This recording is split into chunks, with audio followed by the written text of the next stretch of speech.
Vivo বেশ কিছুদিন আগেই লঞ্চ করেছে তাদের ভিভো V25 সিরিজ স্মার্টফোনগুলো। তো এর মধ্যে থেকে আজকে আমি কথা বলবো V25e স্মার্টফোনটি।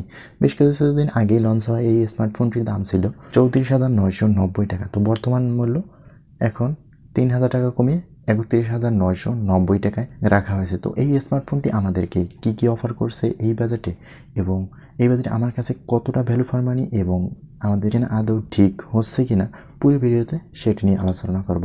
তাহলে ভিডিওটি শুরু করা যাক। ভিভো V25e এই ফোনটি পাওয়া যাবে ডায়মন্ড ব্ল্যাক এবং সানরাইজ গোল্ড দুইটি কালারে পাওয়া যাবে। এই ফোনটির ওয়েট থাকছে 183 গ্রাম এবং থিকনেস 7.79 mm। বেশ লাইট ওয়েট এবং স্লিম, দেখতে বেশ অসাধারণ থাকছে এই স্মার্টফোনটি। দুটো কালারই বেশ অসাধারণ লাগবে, হাতে নিলে বেশ হ্যান্ডফিল হবে এবং এই ফোনটি বক্সি টাইপের ডিজাইন হওয়াতে প্রিমিয়াম লাগবে আপনার হাতে। ফোনটির ব্যাক সাইডে থাকবে গ্লাসের সেটআপ এবং ফ্রেমে থাকছে প্লাস্টিকের সেটআপ। আর এই ফোনটিতে রেজিস্টার হিসেবে থাকছে IP54, অর্থাৎ ডাস্ট এবং ওয়াটার রেজিস্ট্যান্ট। এই ফোনটির প্রথমে যদি ডিসপ্লে নিয়ে কথা বলি তাহলে ফোনটিতে থাকছে 6.44 ইঞ্চি ফুল এইচডি প্লাস 1080x2404 পিক্সেলের AMOLED water drop notch display. থাকছে 90 হার্জ রিফ্রেশ রেট এবং 1300 নিট ব্রাইটনেসের সাথে 84.7% স্ক্রিন টু বডি রেশিও। এছাড়াও এই ফোনটিতে থাকছে 100% DCI B3 এবং 103% NTRC কালার গেম মোডের সাথে 409 ppi পিক্সেল ডেন্সিটি এবং অ্যাসপেক্ট রেশিও হিসেবে থাকছে 20:9। তবে এই ফোনটির ডিসপ্লে সেকশনে একটি জিনিস মানাটা খুবই কষ্টকর, আর সেটি হচ্ছে ওয়াটার ড্রপ নচ।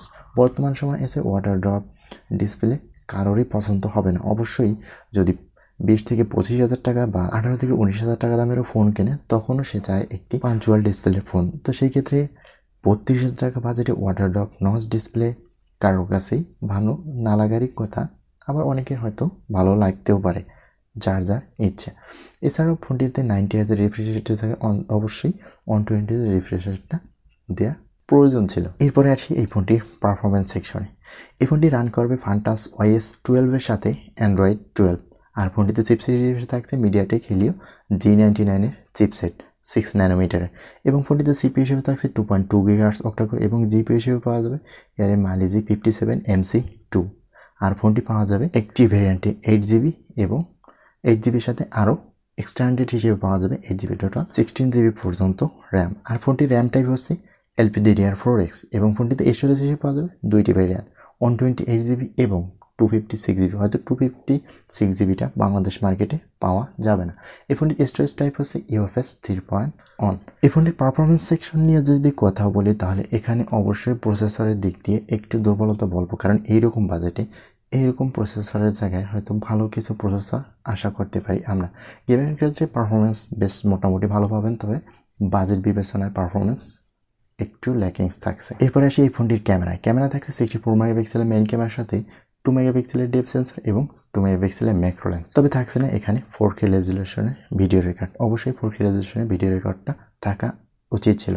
আর সাথে থাকছে 64 মেগাপিক্সেলের OIS, অর্থাৎ ক্যামেরা সেকশনে যদি ছবির কোয়ালিটি বেশ ঠিকঠাকই থাকছে, ভিডিও রেকর্ডের জন্য অবশ্যই 4K রেজলিউশনটা মিস করা। এরপর ফোনটি ফ্রন্ট ক্যামেরা থাকছে 32 মেগাপিক্সেলের সেলফি ক্যামেরা, এখানে 4K রেজলিউশন থাকছে না। তো মোটামুটি ছবি তোলার জন্য বেশ ভালো থাকছে এই ফোনটির ক্যামেরা সেকশন নিয়ে দ্যাটস এ গুড সেটআপ। ফোনটির অডিও সেকশনে থাকছে ডুয়াল অ্যাটমস টেকনোলজি, অর্থাৎ এখানে হেডফোন জ্যাক থাকছে না। অবশ্যই আপনার চার্জিং পোর্ট Type-C পোর্টেই আপনার হেডফোন সিস্টেম থাকছে। আর স্পিকার হিসেবে থাকবে স্টেরিও স্পিকার। সাউন্ড কোয়ালিটি বেশ অসাধারণ পাবেন এই স্মার্টফোনটিতে। নেটওয়ার্ক কানেক্টিভিটি এই ফোনটিতে থাকছে dual SIM card slot, 2G 3G and 4G নেটওয়ার্কের সাপোর্ট থাকছে। এছাড়াও ব্লুটুথ, ওয়াইফাই, NFC আর চার্জিংয়ের জন্য থাকছে USB Type-C পোর্ট। সব কিছুই বেশ ঠিকঠাকই থাকছে বাজেট বিবেচনায়, নো প্রবলেম। এরপরে এসে এই ফোনটির পাওয়ার সেকশনে। এই ফোনটিতে থাকছে 4500 mAh এর ব্যাটারির সাথে 44 ওয়াটের ফাস্ট চার্জার।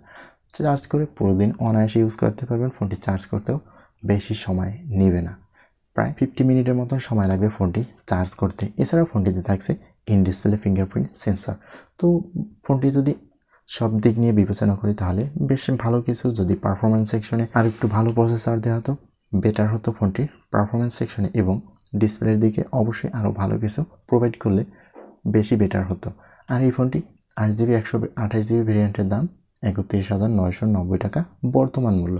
তবে বাজেট বিবেচনায় আমি বলবো একটু বেশি হয়েছে।